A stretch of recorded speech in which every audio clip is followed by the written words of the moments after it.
이른바 한명숙 전 총리 사건과 관련해 검찰이 재수자를 이용해서 거짓 법정 진술을 강요했다는 의혹을 둘러싸고 검찰 내부 갈등이 커지고 있습니다.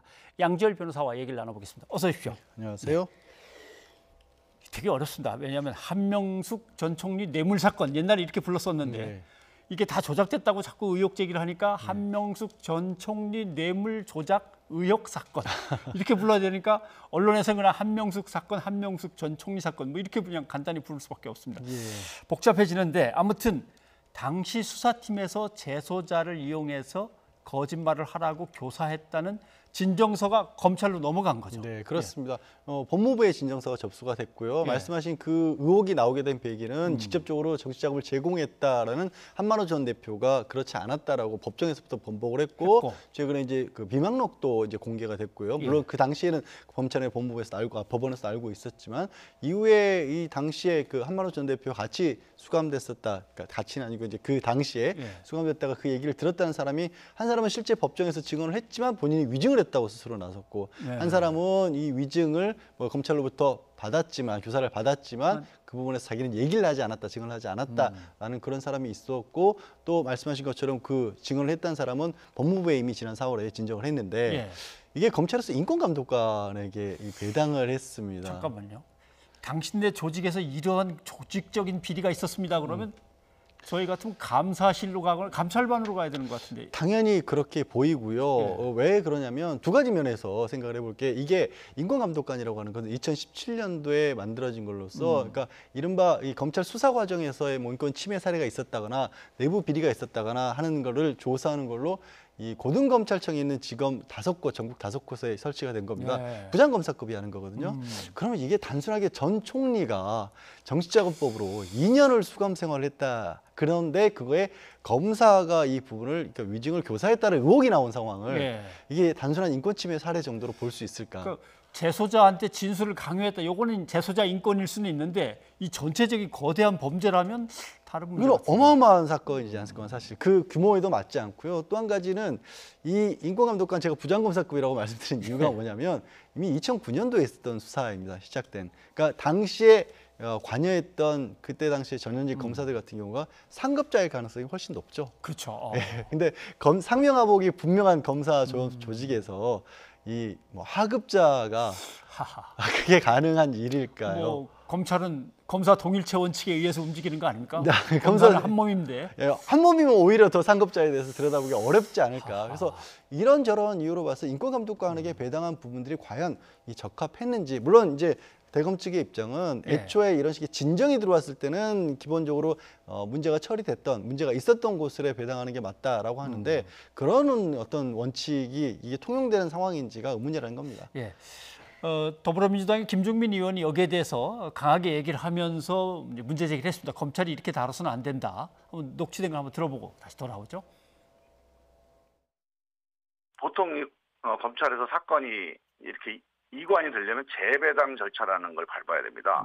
뭐 법원도 마찬가지인데 그거는 이제 뭐 문서로 하든지 아니면 공식 절차를 밟아서 이게 재배당이 돼야 되는데 아마 재배당이 됐다면 감찰부에서 감찰을 계속 안 할 것 같아요.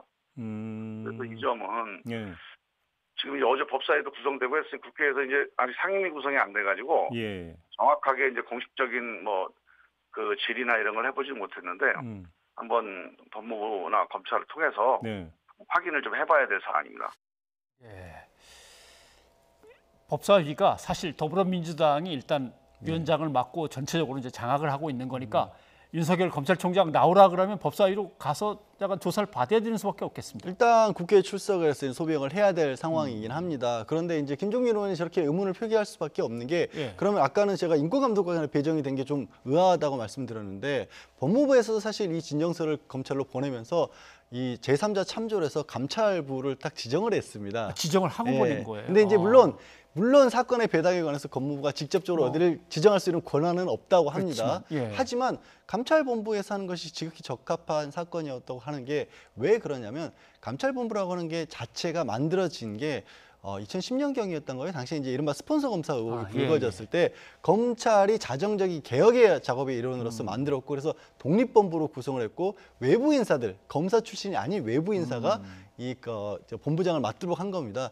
물론 그 사이에는 계속해서 이 검사들이 그냥 맡다가 지난해 2019년에 이제 검찰개혁 목소리가 높아지면서 다시 현재 한동수 이제 그 감찰부장이 맡은 거거든요. 판사 출신입니다. 그러니까 검사 출신이 아닌 분. 예, 그리고 징계뿐만이 아니라 뭐 수사 권한까지도 다 같이 가지고 있는 그런 독립본부기 때문에 그렇다고 한다면 아까 말씀드린 사안의 중대성이 비춰봤을 때는 감찰본부에서 그대로 진행을 하는 게 왜 뭐가 문제였을까? 이거를 굳이 이 축소라고 볼 수 있는 인권감독관에게 맡겨야 했을까라는 의혹이 다시 나오는 거죠. 그래서 한동수 감찰부장이 어떻게 보면 자기의 조직상으로는 상관일 수 있지만 불만을 갖다 분명하게 제기하는군요. 네, 그럴 수밖에 없는 상황인 게 조직상으로 상관이지만 사실 말씀드린 것처럼 독립본부이기 때문에 그리고 이제 검찰도 최근에 뭐 몇 가지 의혹들이 제기가 됐고 이 문제 같은 경우에도 굉장히 어찌 보면 국민의 입장에서 봤을 때는 이게 정말일까라는 생각이 정말이라면 정말 큰일이다라고 생각할 수밖에 없지 않습니까? 그런 정도라면 오히려 검찰이 그게 아니다라면 아니 이것은 명백하게 밝히기 위해서도 독립성이 담보되고 권한이 실제로 있는 곳에 얘기를 맡기는 게 맞지 않았을까 하는 생각이 드는 거죠. 장관과 총장 두 분 모두 지금 그래픽에 나옵니다만 사심없이 이 사건을 좀 바라봐 줬으면 좋겠다라고 강하게 얘기를 합니다. 근데 이분은 이 감찰부장께서는 채널A의 검언유착 의혹 사건과 관련해서도 강하게 얘기를 하시는 것 같아요. 이미 그때도 감찰을 채널A 검언유착 같은 경우도 현재 검사장에 관련된 부분이기 때문에 감찰부에서 들어가야 되는 게 맞다라고 했고 실제로 감찰을 시작하겠다라고 윤석열 총장에게 보고를 했었는데 당시에 약간 충돌이 있는 것처럼 또 이게 언론에도 알려지긴 했습니다. 그러니까 감찰부에서는 이거를 단순하게 보고만 하고 우리가 하면 된다라는 거고 검찰에서는 그게 아니라 이 검찰총장의 승인이 있어야 된다라는 식으로 한 차례 충돌을 빚었었던 거라서 이번에도 아마 비슷한 상황이기 때문에 SNS를 통해서 이른바 작심발언을 한 게 아닌가 싶습니다. 근데 채널A의 그 일단 사건의 중심 인물인 이 기자는 검찰의 전문 자문단 소집해서 이 문제를 다뤄달라고 했어요. 그러게요. 그러니까 검찰과 유착을 받고 있는데 검찰의 수사를 못 믿겠다라는 그런 거고 이제 검찰 수사 자문단 같은 경우에는 검찰 내부에서 주로 이제 법률가들로 구성이 된 검찰의 수사 기소가 적합한가를 검토하는 그런 어떤 위원회인데 단계인데 이 부분을 또 신청을 했다라고 합니다. 그러니까 이제 검찰 내부에서 상당히 복잡한 문제로 의견이 다를 때는 이제 자문단이 구성돼서 문제를 푸는 건데 글쎄요 지금 피고발인 아닙니까? 조사를 받아야 되는 사람이 그거 자문단 소집해달라고 이게 그냥 부탁하는 거지 청원하는 거죠 그냥? 청원이고요. 사실 이거는 뭐 신청권이 따로 있지는 않습니다. 그러니까 무슨 말씀이냐면 이걸 받아들이고 안 받아들이는 건 순전히 검찰총장의 재량 사항입니다. 예, 알겠습니다. 그런데 채널의 유착 의혹과 관련해서 도대체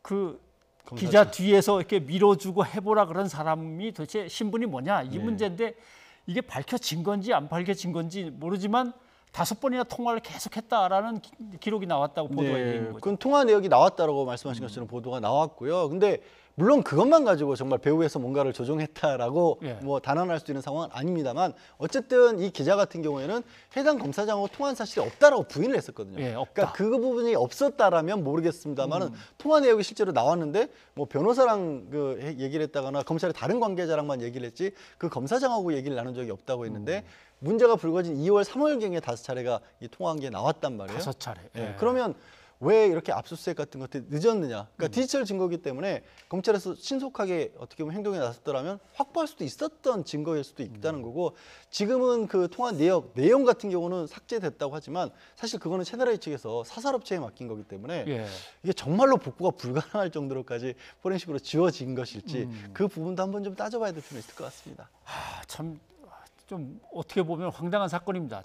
증거는 삭제해버리고 해당 자료를 제출하라면 제출을 안 하고 이렇게 버티고 있는 사건인데 검찰의 수사가 어떻게 진행되는지 한번 봐야겠습니다. 예, 고맙습니다, 변호사님. 고맙습니다.